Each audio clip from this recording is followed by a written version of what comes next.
네, 고린도 전서를 오늘 보겠습니다. 고린도 전후서는 바울이 고린도 교회에 쓴 서신입니다.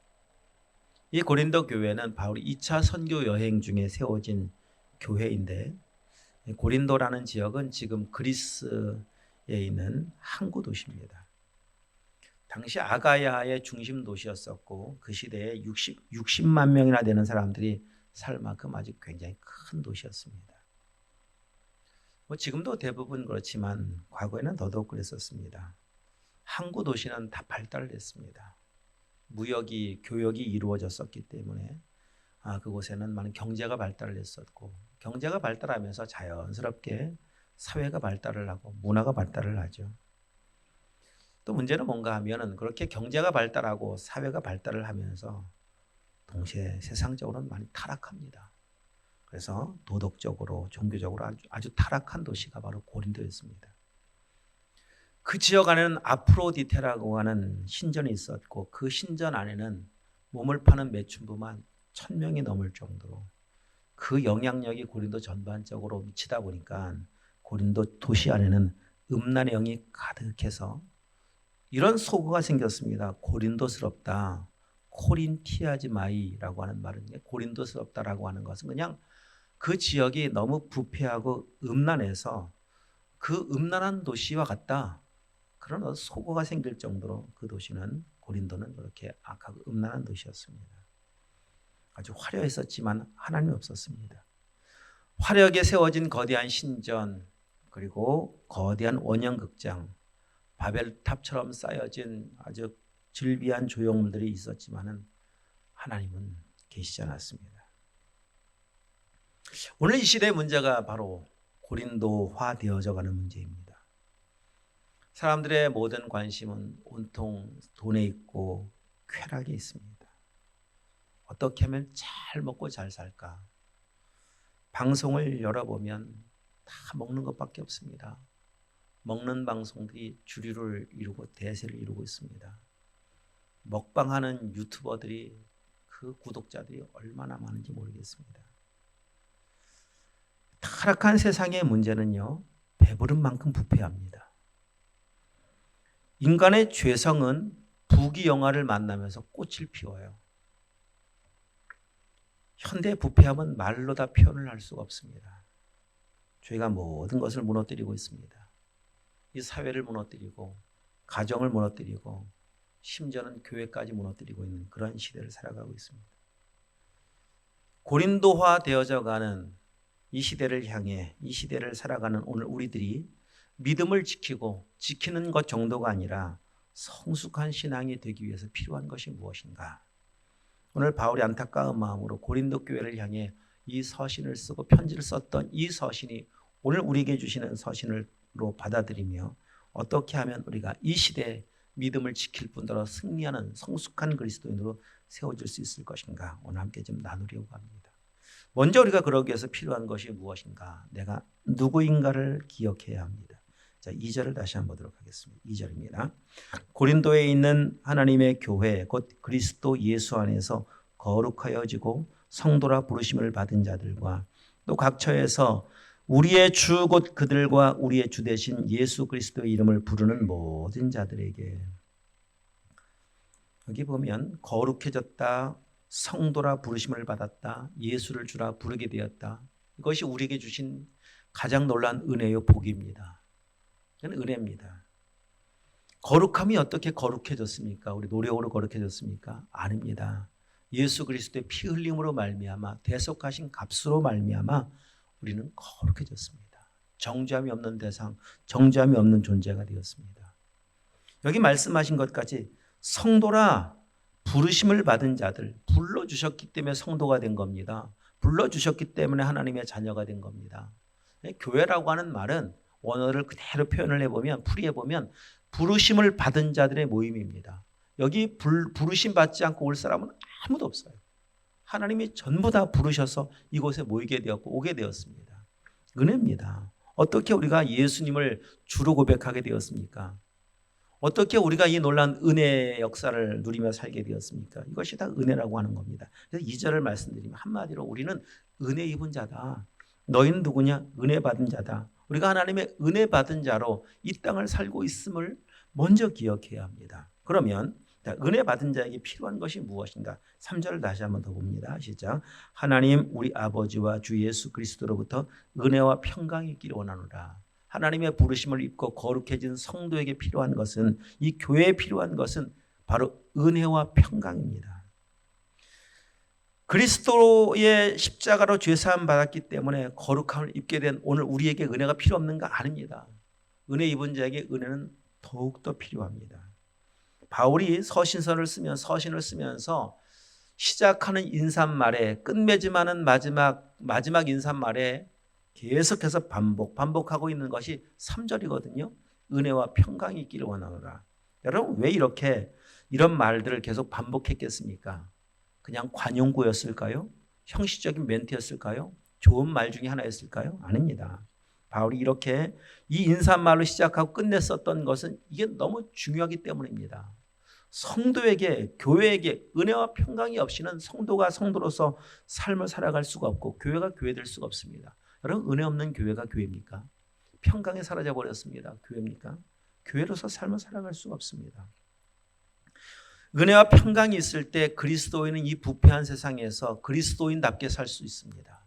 교회는 교회 역할을 감당할 수 있습니다. 그런데 여기 잘 다시 한번 보시면 여러분 눈으로 한번 3절을 잘 보십시오. 은혜와 평강이 어디서 오는가? 세상에서 오지 않고 하나님 우리 아버지와 주 예수 그리스도로부터입니다. 은혜는 거기서 오는 겁니다. 돈에서 은혜가 오지 않습니다. 세상 권력에서 은혜가 오는 것이 아니라 하나님께로부터 은혜가 옵니다. 예수 그리스도로부터 은혜와 평강이 옵니다. 그러면 은혜와 평강을 누리기 위해서는 주님과 하나님 우리 아버지와 주 예수 그리스도와 충만한 은혜의 교제가 필요합니다. 이 교제가 있을 때만 은혜와 평강을 누릴 수 있습니다. 그러면 교제가 단절되면 은혜도 단절됩니다. 평강도 단절됩니다. 그러면 은혜와 평강이 사라지면 나타나는 삶의 참 끔찍한 결과는 무엇인가 하면 내가 누군지를 모릅니다. 내가 하나님의 은혜 있고 이 땅을 살아가는 성도라고 하는 내 존재와 정체성을 잃어버립니다. 언제 여러분 성도로서 내가 하나님의 자녀로서 그 영광스러운 신분을 회복하고 그 느끼며 삽니까? 은혜가 있을 때 아닙니까? 오늘 결론적으로 이 말씀 다시 살펴보겠지만은 내가 누구인지 모르는 것보다 여러분 끔찍한 것이 어디에 있습니까? 은혜를 놓치면 어떻게 사느냐? 육신에 속한 자로 삽니다. 자, 고린도 교회가 지금 이런 문제로 가득해 있었기 때문에 서신을 쓰고 있는데 11절을 읽어보시면 11절을 보십시오. 육신에 속한 고린도 교회 안에 일어난 이런 문제들입니다. 11절 읽겠습니다. 내 형제들아 글로의 지편으로 너희에 대한 말이 내게 들리니 곧 너희 가운데 분쟁이 있다는 것이라. 분쟁이 있다는, 교회 안에 싸움이 그냥 있습니다. 고린도 교회 매일 싸웁니다. 이런 싸움의 소식들이 그냥 소문난 교회, 싸움으로 소문난 교회 썼습니다.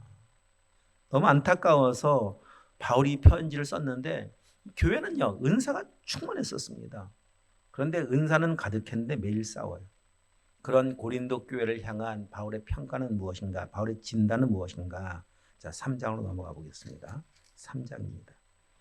3장 3절 읽겠습니다. 시작. 너희는 아직도 육신에 속한 자로다. 여기까지만. 아직도 육신에 속한 자. 은사를 가졌다고 성숙하지 않습니다. 진짜 성숙이 무엇인가 또 배우게 됩니다. 다시 한번 보십시오. 자, 고린도 교회 은사는 많이 있었지만은 그러나 그들은 매일 다투는 그들을 향해 바울은 정확하게 진단을 내린 거예요. 너희는 육신에 속한 자다. 근데 아직도 다시 또 뒤에 보충합니다. 자, 세 종류의 사람이 있습니다. 2장을 넘어가 보십니다. 2장을 올라가 보시면은 14절 말씀 읽겠습니다.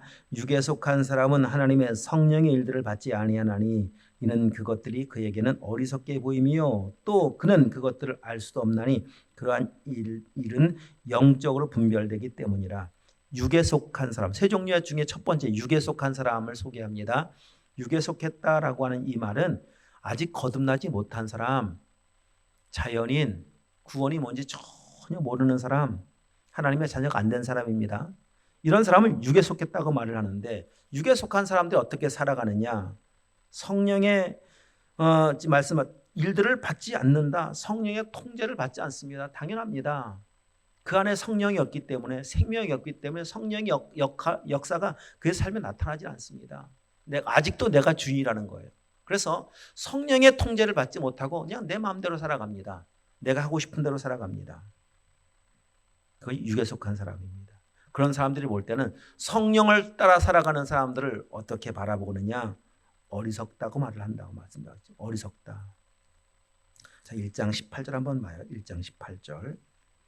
성령의 인도하심을 따라 살면 십자가를 집니다. 십자가의 돌. 한번 읽겠습니다. 시작. 십자가의 도가 멸망하는 자들에게는 미련한 것이요 구원을 받는 우리에게는 하나님의 능력이라.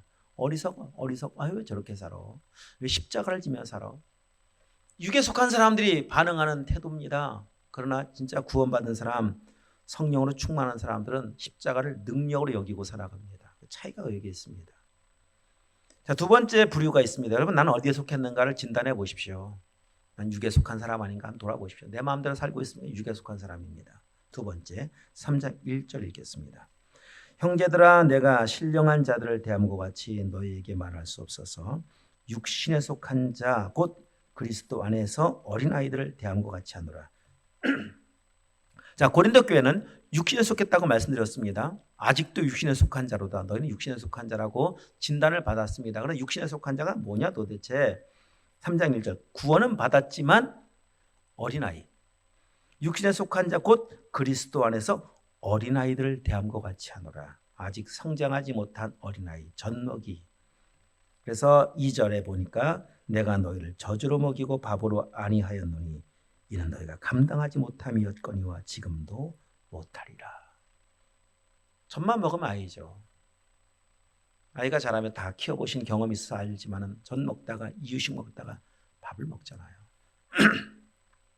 근데 성장하지 못하면 계속 젖 먹습니다. 그러면 이게 뭐냐 도대체 젖을 먹는다는 것은 무슨 말이냐? 자, 여기 접어두시고 히브리서 한번 가보십시다. 히브리서 5장.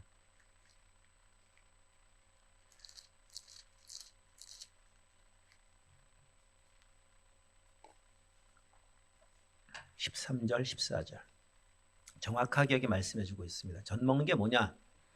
자, 13절 14절입니다. 이는 젖을 먹는 자마다 어린아이니 의의 말씀을 경험하지 못한 자요 단단한 음식은 장성한 자의 것이니 그들은 지각을 사용함으로 연단을 받아 선악을 분별하는 자들이니라. 아멘. 의의 말씀을 경험하지 못한 사람. 하나님의 말씀은 여러 말씀이 있습니다. 여러 말씀, 의의 말씀, 우리를 의롭게 하기 위해서 필요한 말씀들은 다양합니다. 어린아이는 자기 수준에 맞는 말씀만 좋아합니다. 내가 원하는 말씀만 잘 듣고 내가 원하지 않는 말씀이 들려면 금방 마음을 닫습니다. 성숙해지기 위해서는요, 골고루 먹어야 합니다. 건강하게 자라기 위해서는 편식하면 안 됩니다. 마찬가지입니다. 말씀이 우리에게 요구하는 바는 우리를 구원하신 예수 믿음 구원받습니다. 여기서 시작을 해서 그럼 구원받은 성도들이 어떻게 살아야 되겠습니까? 우리 지난주 로마서를 통해서도 12장 너희는 하나님의 선하시고 기뻐하시고 온전하신 뜻을 분별하며 살아야 된다 라고 말씀드렸던 것 같이 그 하나님의 뜻을 분별하며 살아가는 그 삶의 과정에는요, 우리가 어떻게 삶을 살아야 할 것인가, 거기는 헌신도 포함됩니다. 봉사도 포함됩니다. 너희 몸을 하나님께서 기뻐하시는 거룩한 산제물로 드리라. 우리 몸을 드리라고도 말씀하시잖아요. 구체적으로 선교하는 일도 포함이 됩니다. 여러분, 이런 일들은 나와 전혀 상관없이 여겨지나요? 선교는 나와 상관없어. 목사님만 가끔 가시는 일, 선교사님만 가끔 가시는 일, 여러분 이렇게 여겨지고 있나요? 아직 어린아이라는 거예요. 편식하고 있습니까? 그 말씀 이상을 넘어서지 못하고 있습니까? 어린아이라는 겁니다.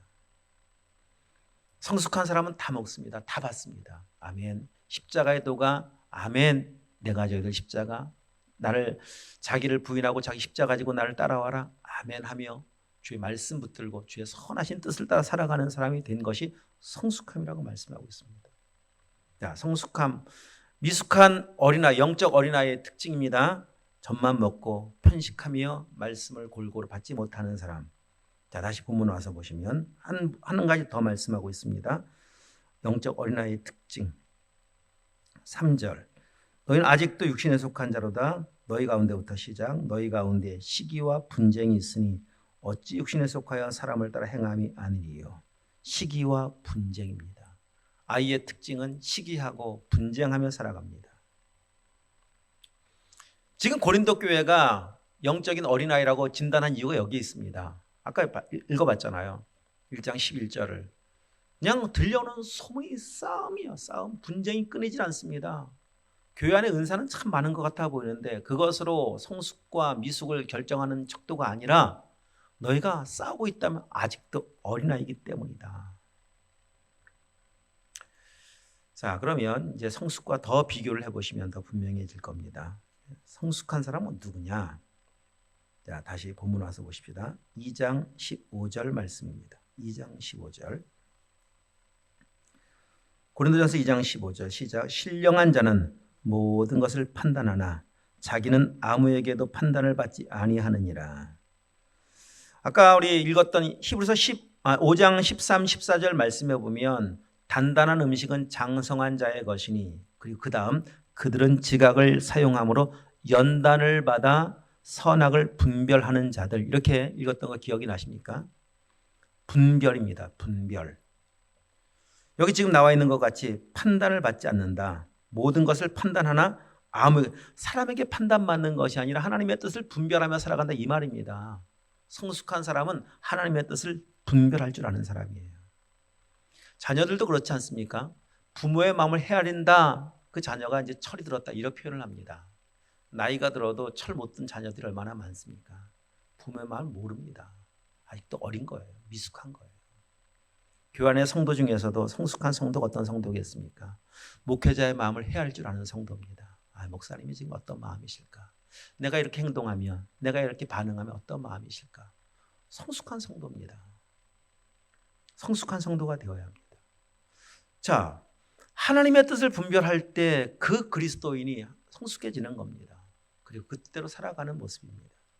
한 가지 더 살펴봐요. 성숙한 성도를 이렇게 소개하고 있습니다. 16절 말씀 2장 16절입니다. 누가 주의 마음을 알아서 주를 가르치겠느냐. 그러나 우리가 그리스도의 마음을 가졌느니라. 성숙한 사람은 하나님의 마음을 가진 자예요. 마음을 품은 사람. 그 마음으로 살아가는 사람. 그 마음 빌립보서 2장 5절 이하의 말씀과 같이 너희 안에 이 마음을 품으라 곧 그리스도 예수의 마음이니. 참 어려운 겁니다. 하나님의 마음을 품는다라고 하는 것은. 하나님의 마음은 사랑이 아닙니까? 사랑. 그 사랑은 완전한 사랑이에요. 그 사랑의 마음은 하나님의 완전한 사랑의 마음은 다 품어요. 모든 걸 품어요. 바다와 같아요. 바다는 다 품잖아요. 모든 더러운 그 오염된 물이 다 바다를 향해 흘러가는데 그 바다는 다 품고 다시 재생합니다. 하나님의 마음이 그렇습니다. 다 품습니다. 이 땅에 품지 못할 사람이 누가 있습니까? 빌라들 못 품을까요? 베드로를 못 품을까요? 가룟 유다를 못 품을까요? 다 품습니다. 다 품어요. 그게 하나님 마음이에요. 그러면 보십시오. 다 품는데 왜 시기가 있고 왜 분쟁이 있어요? 다 품으면 싸움이 없습니다. 싸울 일이 없습니다. 품는데 왜 어떻게 싸웁니까? 다 품으면 내 모든 문제를 다 품을 줄 안다면 원망도 없습니다. 못 품기 때문에 원망이 나오는 거고요. 못 품기 때문에 싸움이 나오는 거예요. 그래서 고린도전서 13장 다시 한번 가서 잘 아는 본문 사랑장 아닙니까? 가서 한번 보십시오. 사랑을 말씀해 주고 있는데 자 12장 은사장 13장 사랑장 이 고린도 교회에 너희 은사 많지 진짜 좋은 게 꼭 필요한 게 뭔 줄 아느냐? 사랑이다. 제일 좋은 은사를 사모해라. 사랑이다. 이건 이제 말씀해 주고 있는데요.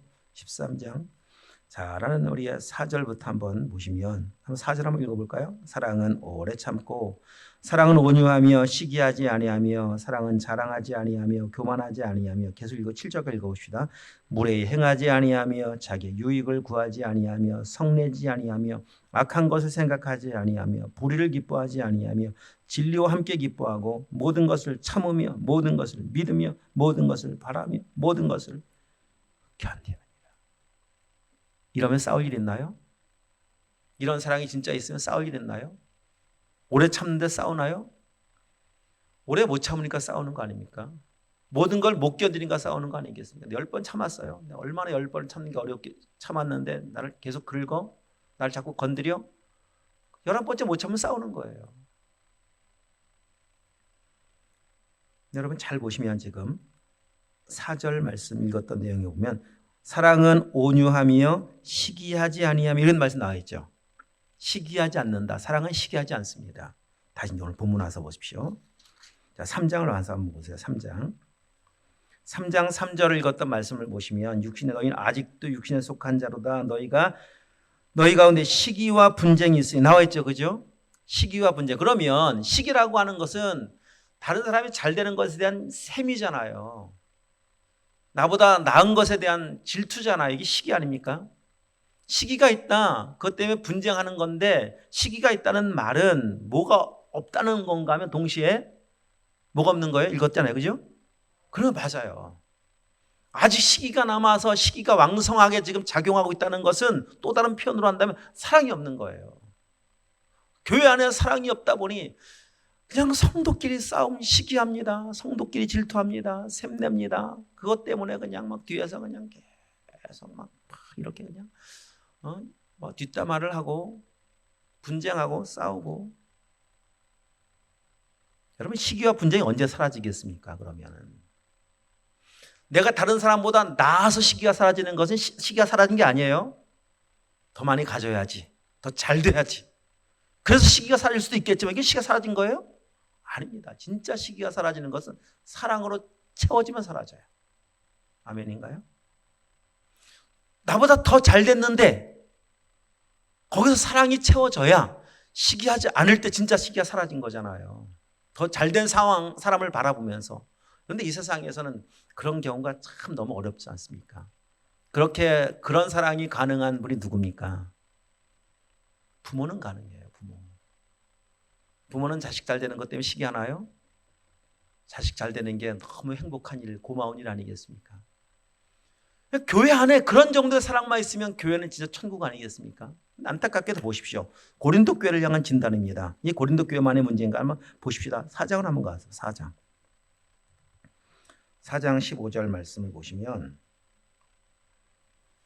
자 읽겠습니다.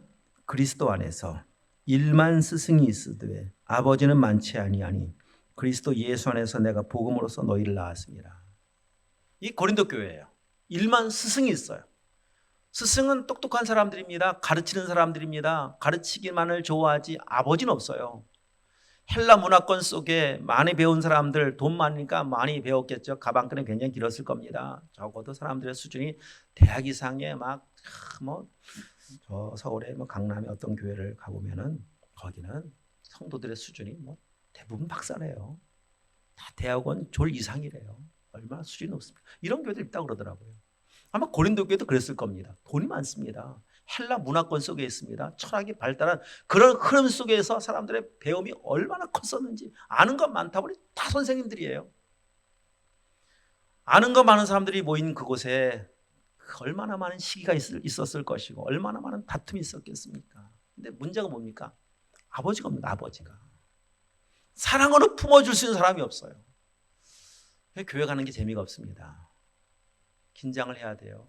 나보다 잘난 사람들 만나는 건 재미있습니까, 여러분? 아버지 마음으로 가야, 부모의 마음으로 가야, 친정집 가는 마음으로 가야 교회 가는 맛이 날 테고, 그래야 교회 가면서도 행복이 느껴오고, 친정집 갔다 올 때 여러분 잠깐 다녀오더라도 그 받는 에너지가 있잖아요. 사랑의 에너지가 있잖아요. 부모님 잠깐 뵙고 오는 거지만 신앙 감동이 있으면서 에너지를 받고 오는 거 아니겠습니까? 교회가 그래야 되지 않겠습니까? 하나님의 사랑으로 가득한 사람들이 채워져서 아버지를 만나고 온 것 같은, 어머니를 만나고 온 것 같은 그런 마음으로 와서 함께 교제하고 잠깐 만났다 일주일 또 돌아가는 삶의 모습이지만 그렇게 와서 다시 지친 몸과 마음을 회복하고 위로하고 가는 것이 교회 아닙니까? 근데 교회는 어떻습니까? 머리만 커 있습니다. 입만 살아 있습니다. 그냥 매일 싸우고 있습니다. 안타까운 모습의 교회가 고린도 교회였다고 하는데 오늘 우리의 모습은 아닌지 돌아보라는 겁니다. 지금 성숙한 사람은 어떤 사람이라고요? 품어주는 사람, 사랑하는 사람. 자, 이런 관점에서 볼 때 고린도 교회의 평가가 아직도 어린아이 수준을 못 벗어났는데 다시 3장을 와서 보시면 3장 보십시오. 여기 너희는 아직도 아직도 육신에 속한 자로다. 아직도라고 하는 이 단어를 쓴 걸 보면은 시간이 제법 지났는데 이런 표현이잖아요. 아니 시간이 그만큼 지났으면은 좀 이제는 성장했어야지. 그럼 시간이 얼마나 지났길래 이 아직도를 썼을까? 자, 고린도 교회가 2차 선교 여행 중에 세워졌다고 말씀드렸습니다. AD 51년에서 53년경에 2차 선교 여행이 진행되었었고 고린도 교회가 세워질 당시는 52년으로 보고 있습니다. 그러면 바울이 고린도 교회에게 이 편지를 쓸 때가 언제냐? AD 56년으로 보고 있습니다. 그러면 뭐 사실 시간이 한 3, 4년, 짧게 3년, 길게 4년 정도밖에 안 지난 거예요.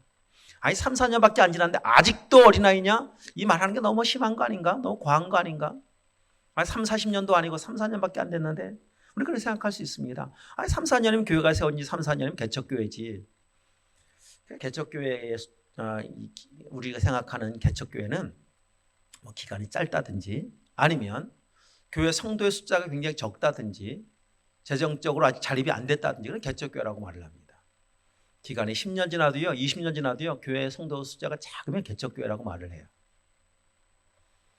뭐 그리고 성도 숫자가 많으면 한 1, 2년밖에 안 된 교회들이 막 갑자기 막 폭발해서 사람들이 모이는 교회들도 있잖아요. 그런 얘기 들리잖아요. 그럼 뭐 1, 2년밖에 안 돼도 개척교회란 말 하지 않습니다. 어느덧 우리의 생각 속에 개척교회는 이 두 가지, 시간이 짧거나 아니면 숫자가 적거나예요. 도대체 숫자의 기준이 어느 정도겠습니까? 우리 교회는 개척교회인가요? 개척교회를 벗어난 교회인가요? 이렇게 보면 개척교회 같아 보이기도 하고 아직 지하에 있기도 하고 어떻게 보면 또 아닌 것 같기도 하고. 그런데 여러분 성경은 그렇게 평가하지 않아요. 성경이 말씀하신 바울이 왜 아직도라고 하는 표현을 썼을까? 아니 시간적으로 보면 3, 4년밖에 안 지나서 아직도 뭐 어린아이로 사람을 놓고 본다면 서너 살밖에 안 된 어린아이 같은 모습일 텐데 성장하고 성숙하려면 시간이 필요한 거 분명히 맞죠. 그러나 여러분 10년 지나고 20년 지나고 30년 40년 지나고 성장하는 거 아닙니다. 사람이 성장하는 것은 시간이 필요한 거 분명히 맞지만 3, 40년이 필요한 건 아닙니다. 왜냐하면 자 보십시오. 예수님의 제자들 한번 생각해 보겠습니다. 예수님의 제자로 부름받아서 3년 반 만에 예수님이 십자가를 지시고 떠나시는데 죽으시고 부활하시는데 제자들이 부름받은 지 3년밖에 안 된 거예요. 그러면 3년 된 제자들, 복음서에 나오는 제자들의 모습은 우리가 비슷해요. 그들을 보면서 굉장히 위로를 받아요. 야, 베드로가 이랬었구나. 제자들이 이랬었구나. 나만 깨우면 잠자는 거 아니구나. 그런 모습 봤잖아요. 복음서에서 깨우면 또 자고 깨우면 또 자고. 그걸 보면서 여러분 소망을 갖죠. 위로를 받기도 하고. 자, 그랬던 제자들입니다. 얼마나 싸웁니까? 예루살렘에 올라가면 누가 크냐? 나를 오른편에 나를 왼편에. 그것 때문에 서로 싸우잖아요. 지금 제자들의 모습 보면서. 또 그걸 보면서도 제자들이 이랬구나. 나름대로 위로를 받기도 하는데 여러분 그런 제자들이 사도행전을 딱 넘어가면 달라지는 거 아시죠? 완전히 달라져요. 그러면 복음서에서 사도행전까지 거리가 얼마나, 시간적 거리가 얼마나 지났겠습니까? 3, 40년 지났을까요? 그래서 사도행전 나오는 제자들의 모습을 달라졌을까요? 아닙니다. 복음서에서 사도행전까지는요 50일밖에 안 지났어요. 50일. 오순절입니다. 50일밖에 안 지났습니다. 그런데 그렇게 달라져요. 50일을 보내던 50년을 보내던 3년을 보내던 40년을 보내던 상관없이 그 시간을 어떻게 보느냐에 따라 달라지는 거예요. 성숙해지느냐 미숙함으로 아직도 남아있느냐의 차이는 그 시간을 어떤 태도로 보느냐에 따라서 3년 보내도 성숙해질 수가 있고 50일 보내도 성숙해질 수가 있어요. 50일의 시간은 약속하신 성령을 기다리며 기도하는 시간이었습니다.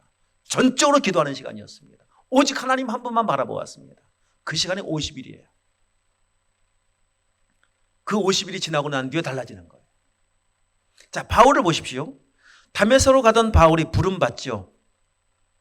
그래서 하나님께서 바울을 예수님께서 다메섹에서 만나주시고 그 이름도 바꿔주시는데 그리고 나서 바울이 진짜 바울로 사도행전에 나오는 위대한 선교 여행을 감당하는 사모형으로 감당하는 바울이 되는 그 모습은 그 이전에 무엇이 있었는가 하면 어떤 시간이 있었는가 하면요 아라바 광야에서 3년을 보냅니다. 3년 뭐 했을까요? 어떻게 보면 나와 있지는 않지만 우리는 추측이 가능합니다.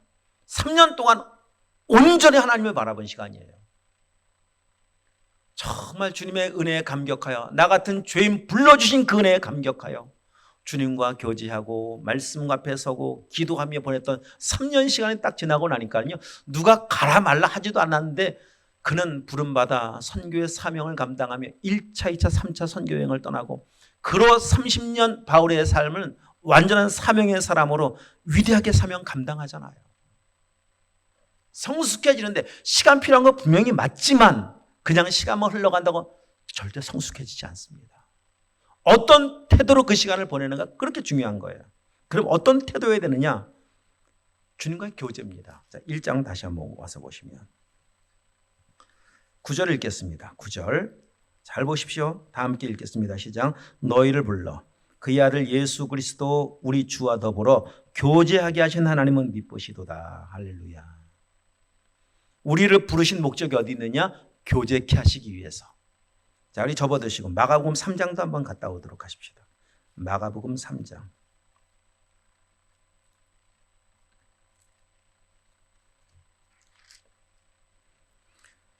3장 13절.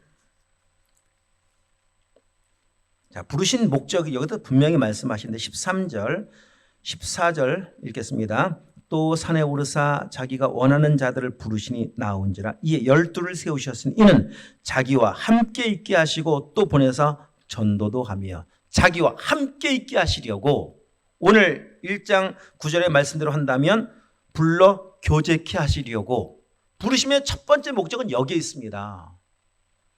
부름 받은 것이 은혜인데 은혜로 부름 받아 그 부르신 그 주님과 교제할 수 있는 것이 얼마나 큰 특권인지 모릅니다. 여러분 이 특권을 마음껏 활용하시고 사용하십시오. 나를 불러주셨구나. 나를 교제할 수 있는 특권의 그 자리에 나를 세워주셨구나. 여러분 그 주님과 얼마나 친밀한 교제가 삶에서 이루어지는가에 의해서 성장과 성숙은 결정되어집니다. 군인은 그냥 만들어지지 않습니다. 군대로 부름받아 징병받아 소집되어 군 입대했다고 다 군인 되나요? 열심히 3년 동안 짬밥 먹는다 군인이 되나요? 가면 하는 일이 뭡니까? 그곳에서 부름받은 그대로 군인의 훈련을 하잖아요. 군인이 감당해야 될 기초 군사훈련부터 시작하여 체력훈련부터 시작해서 훈련하지 않습니까? 매일 똑같은 겁니다. 새로운 거 아닙니다. 매일 똑같은 거 합니다. 훈련소에서 하던 일을 자대 가서도 하고요. 이등병 때 하던 일을 병장 돼서도 합니다. 매일 똑같은 걸 반복하다 보면은요, 병장증 딱 되면 눈 감고 총을 분해했다가 결합했다가 하는 거예요. 진짜 군인 되는 거예요. 교회를 그냥 갔다가 간다고 성장하는 것이 아니라 부르신 주님과 교제하는 모습을 디모데전서에서는 경건을 위해서 연습할, 경건의 훈련, 연습이라고 말씀하십니다. 연습이고 훈련입니다.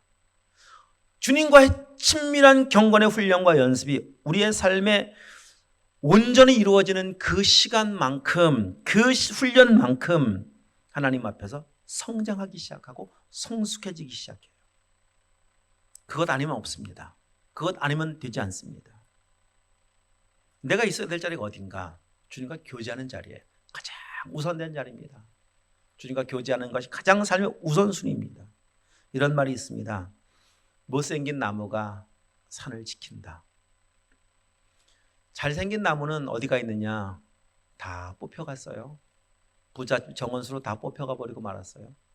산 가보면 다 못생긴 나무만 남아있다고 하는 그 말, 그 하나님 앞에서 우리가 이런 태도 갖는 거예요. 하나님 저 못생긴 나무 같아요. 그래서 누가 날 뽑아주질 않아요. 그래서 저에게 필요한 것은 주님밖에 없습니다. 이런 나를 품어주시고 이런 나를 안아주시고 이런 나를 구원해 주신 하나님 앞에 난 하나님의 은혜 없이는 오늘로 설 수가 없어요. 왜? 못생긴 나무기 때문에, 능력 없기 때문에. 바울이 고백하는 겁니다. 나는 죄인 중에 괴수기 때문에 나에게서 나올 수 있는 건 죄밖에 없습니다. 하나님의 은혜 없으면 살 수가 없기 때문에 오늘도 하나님을 의지하고 또 의지합니다. 우리 사도행전 봤잖아요. 사도행전 끝에 27장을 보면서 로마로 가고 있는 바울, 풍랑 있는 항해를 하고 있었지만 바울은 거기서도 얼마나 하나님을 간절히 의지합니까? 그러니 그런 바울에게 하나님 말씀해 주시지 않습니까? 걱정하지 말라, 염려하지 말라. 너 반드시 가이사 앞에 서야 할 것이다. 내가 세워주마. 말씀을 듣지 않습니까? 언제나 교제하는 사람이에요. 못생긴 나무기 때문에, 죄인이기 때문에 하나님 은혜 없이는 살 수가 없습니다. 이런 마음으로 주 앞에 교제하기 시작할 때 어느덧 믿음이 성장해지기 시작하고 성숙해지기 시작합니다. 그러면 여러분 두 가지로 말씀드립니다. 성숙한 건 뭘까 도대체? 오늘 본문 안에서만 두 가지로 말씀드려요. 성숙한 건 이런 겁니다. 자, 5절 읽습니다. 5절입니다. 이는 너희가 그 안에서 모든 일, 곧 모든 언변과 모든 지식에 풍족함으로. 여기 중요한 키워드는 언변과 지식이 아닙니다. 그 안에서와 풍족입니다. 풍족이라고 하는 단어는 넉넉하다, 과분하다 그런 의미예요. 그러면 그 안에서 우리가 언제 넉넉합니다, 만족합니다, 나는 과분합니다 이런 고백을 언제 합니까? 그 안에 있을 때예요. 언변과 지식, 과로입니다. 내가 가지고 있는 것이 많아서 나는 과분합니다 이런 경우는 단 한 번도 없습니다. 다 부족하다고 생각해요. 여러분 돈을 억만큼 주면 만족하시겠습니까? 죄인은 만족하지 않아요. 밑빠진 독이에요. 그것으로 과분합니다라고 말하는 것이 아니라 그 안에 있으면 그 과로가 무엇이 있든 상관없이, 여기 언변과 지식이 나와 있는데 이게 아픔일 수 있고 고통일 수 있습니다. 연약함일 수 있습니다. 문제일 수도 있습니다. 그럴지라도 나는 과분합니다. 이런 표현이 가능한 것은 그 은혜 안에 있을 때예요. 그럼 감사가 나와요. 감사는 저절로 나옵니다. 그렇게 되기 시작하면. 과분한데 어떻게 감사가 나와요? 모자라고 생각하니까, 과분하지 않다고 생각하니까 감사가 나오는 거죠. 풍족하면 저절로 나와요. 감사합니다. 감사합니다. 저는 과분한 은혜를 받고 살고 있습니다.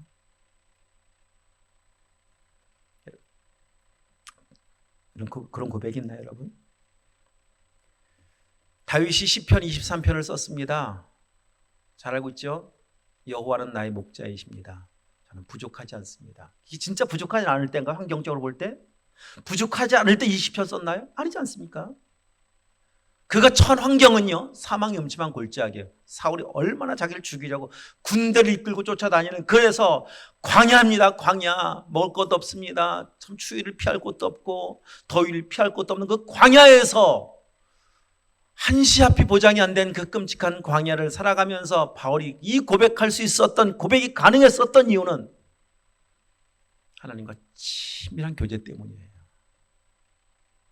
하나님 은혜라면, 여호와 나의 목자시라면 전 부족하지 않아요. 전 지금 감사할 뿐입니다. 여러분, 그리스도인의 여유가 뭐겠습니까? 이런 거 아니겠습니까? 세상과 다름이 우리의 삶으로 나타나는 표현이 이런 거 아니겠습니까? 없지만 감사할 수 있는 삶. 항상 기뻐하라, 쉬지 말고 기도하라, 범사에 감사하라. 이 삶이 성경에 액자로만 붙어있는 성구가 아니라 진짜 우리의 고백이 될 수 있는 능력이 뭐겠습니까? 이 성숙함입니다. 이것이 우리를 불러 교제케 하신 하나님과 그 깊은 교제 가운데 거하기 시작할 때 나오는 믿음의 고백입니다. 두 번째, 성숙함으로 나타날 때 주신 은혜가 또 하나 있습니다. 6절입니다. 읽어보겠습니다. 그리스도의 증거가 너희 중에 견고하게 되어. 견고하다. 8절도 있습니다. 주께서 너희를 우리 주 예수 그리스도의 날에 책망할 것이 없는 자로 끝까지 견고하게 하시리라. 견고해지는 거예요. 자, 우리 한 군데 더 읽고 말씀 정리합니다. 고린도전서 15장을 가보도록 하십니다. 고린도전서 15장. 자, 57절, 58절 읽습니다. 시작. 우리 주 예수 그리스도로 말미암아 우리에게 승리를 주신 하나님께 감사하노니, 그러므로 내 사랑하는 형제들아, 견실하며 흔들리지 말고 항상 주의 일에 더욱 힘쓰는 자들이 되라. 이는 너희 수고가 주 안에서 헛되지 않은 줄 알미라. 아멘. 승리하기 위해서 필요한 것이 무엇인가? 흔들리면 안 된다. 흔들리지 말아라. 견고함입니다. 흔들리지 않아야 최후 승리할 수 있습니다. 지금 월드컵 축구기를 하고 있습니다. 지난 금요일 여러분 대부분 축구 보셨죠? 후반전 다 끝나고 추가 시간 주어졌을 때 극적인 역전골을 넣고 16강에 올라서 지금 대한민국 축제가 났었던 그 경기 저도 보았습니다. 그때 경기 해설을 들으면서 해설자가 이런 말을 이제 딱 기억에 남았습니다. 아직 끝나지 않았습니다. 1초만 있어도 골은 들어갈 수가 있습니다. 기억나시나요? 1초만 있어도. 포기하지 않고 흔들리지 말고 끝까지 최선을 다하면 마지막 역전 이루어질 수 있다. 이런 겁니다. 여러분, 신앙생활 마찬가지예요. 누가 여기 승리 57절 말씀하시는 우리에게 승리를 주신 하나님 아버지, 어떤 사람에게 승리를 주신 줄 아십니까? 포기하지 않는 사람이에요. 성경에 나오는 믿음의 사람들이 삶을 살았던 그 승리는 다 역전승입니다. 역전승 아닌 게 하나도 없어요. 다 역전승이에요. 아브라함의 이야기 역전승, 노아의 이야기 역전승, 요셉의 이야기 역전승, 다윗의 이야기 역전승, 모세의 이야기, 다 역전이에요. 세상에서 볼 때는 불가능해 보여요. 안 됩니다. 끝입니다. 소망이 없습니다. 절망입니다. 그런데 하나님께서 주시는 믿음을 갖는 믿음의 사람들은요, 공통적 특징이에요. 흔들리지 않아요. 하나님을 믿어요. 견고합니다. 그 삶이 나타나는 반응이 뭐냐? 담대함이에요. 담대함으로 반응합니다. 하나님은 그들에게 승리를 주셨어요. 오늘 시대에 역전 드라마의 주인이 되기 원하신다면 흔들리지 마셔야 돼요. 마음 굳게 먹어야지. 흔들지 말아야 한다고 흔들지 않는 것이 아니라 하나님의 은혜가 내게 임하기 시작할 때 흔들리지 않아요. 그래서 여러분 이렇습니다.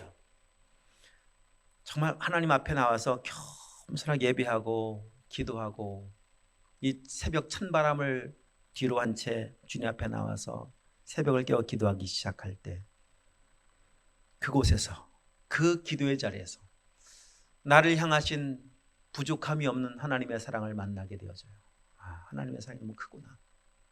그냥 과분하구나. 제가 여러 번 언젠가도 말씀드렸겠지만 청년 시절 잊을 수 없는, 지금도 문득 생각이 나서 잠깐 말씀드리는데 잊을 수 없습니다. 그냥 교회 나왔어요. 새벽에 직장을 다니던 그 시절에 전 새벽 기도를 매일은 아니지만 거의 자주 했었었는데 교회 나왔는데 그 새벽에 나왔는데 그냥 교회 딱 왔는데 매일 다니던 교회 아닙니까? 눈물이 펑 쏟아지더라고요. 교회 나왔는데 다른 억울한 것도 없고 슬픈 것도 아무것도 없었습니다. 왜? 근데 너무 은혜가 감사하더라고요. 내가 지금 교회에 나와 있네. 내가 오늘 이 하루를 또 살고 있네. 그냥 그 은혜가 너무 감사해서 그냥 새벽에 그냥 울고 돌아갔던 기억이 지금 문득 떠오릅니다. 여러분 그냥 오면 그런 은혜가 있어요. 주님 앞에 나오면 그 은혜만 있으면 지금은 어떤 문제를 만났든 하나님의 과분한 은혜 앞에 그냥 감사할 수 있어요.